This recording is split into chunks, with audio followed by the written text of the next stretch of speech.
Okay, let's have a look at some free games for this month. I intended to go into depth about Blue Protocol, but like any game I'm looking forward to, it's been delayed. Unless you're in Japan.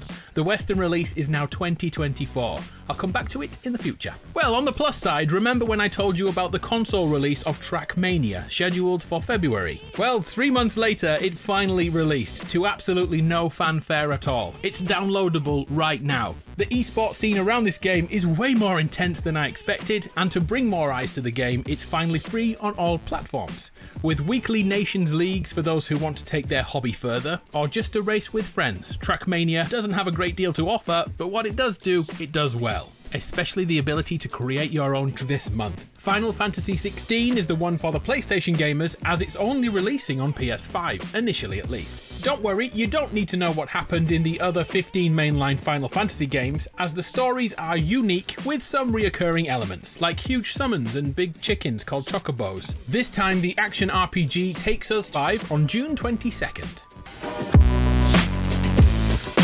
Next, Street Fighter returns with a big number 6 after its name. There's a chance that Honkai Star Rail will be releasing on June 7th on PlayStation, but alas, I wasn't able to get this confirmed before I made this video. Last month, Honkai Star Rail launched for free on PC and mobile, to solid reviews, and the PlayStation version was aiming for update 1.1 to join the fun. And update 1.1 is on June 7th. So please don't quote me on this, but that could be the release date for my PS5 brothers and sisters, to see if this turn-based RPG is their kind of gacha game. Regardless, I'll have a full breakdown next month.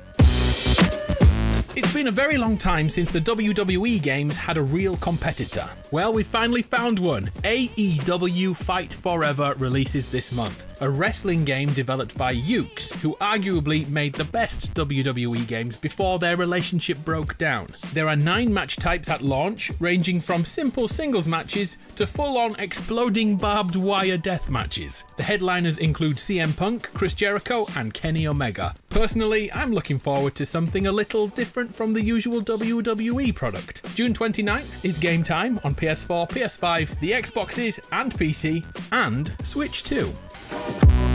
Oh, I do have one more free game this month. Pool Blitz on the PS5. A simple but effective pool game that supports classic 8-ball and 9-ball versions. There's also an interesting Battle Blitz mode where every ball you pot appears on your opponent's table and everyone they pot appears on yours. If you have 7 friends, you're able to set up an 8-player tournament online and watch the games through together. And I'm told it's legal to heckle your friends. Pool Blitz isn't going to wow you. Dark Descent, a real-time strategy game set in the Alien franchise. We'll be tactically going up against xenomorphs after crash landing on a planet full of them. Imagine XCOM without any time to stop and think. Alien's Dark Descent has us managing health and stress levels of the team, in addition to objectives like clearing a sector or welding shut potential weak points. And if a squad mate dies, they are gone forever. So your decisions matter in every single mission. Alien's Dark Descent drops on June 20th. Your release date is Warlander, and yet again, it's now out on PC and console without any fanfare.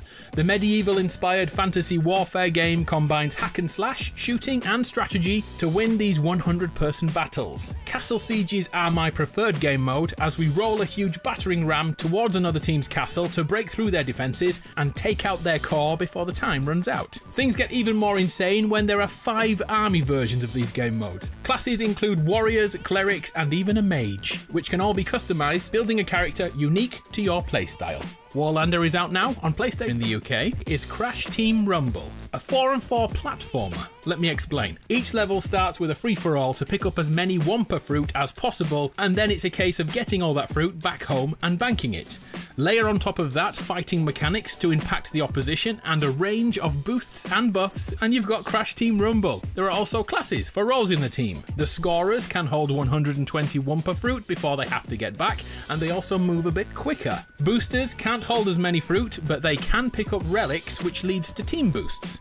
And then there are blockers, who are there to frustrate the opposition, although they're a bit slow. Crash Team Rumble releases on June 20th on PS4, PS5. Fighter returns with a big number 6 after its name. Capcom's iconic fighting game has received an impressive visual overhaul as well as updates to game modes. At its core, Street Fighter VI remains a one-on-one fighter which is easy to learn but impossible to master. And losing makes people very angry. To alleviate that, the controls have been revamped. It's possible to play in a new modern style where a single button press replaces a once complicated move.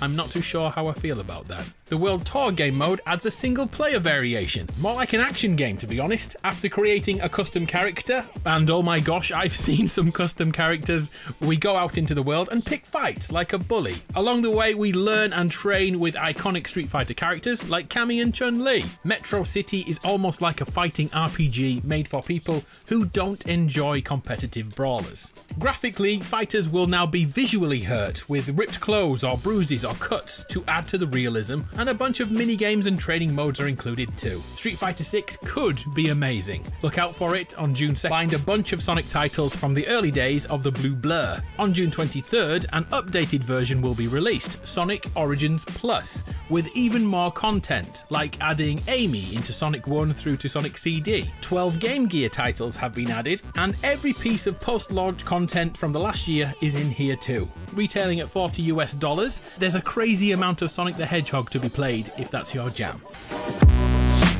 And finally, another $40 game, Aliens Dark Descent, a real-time strategy game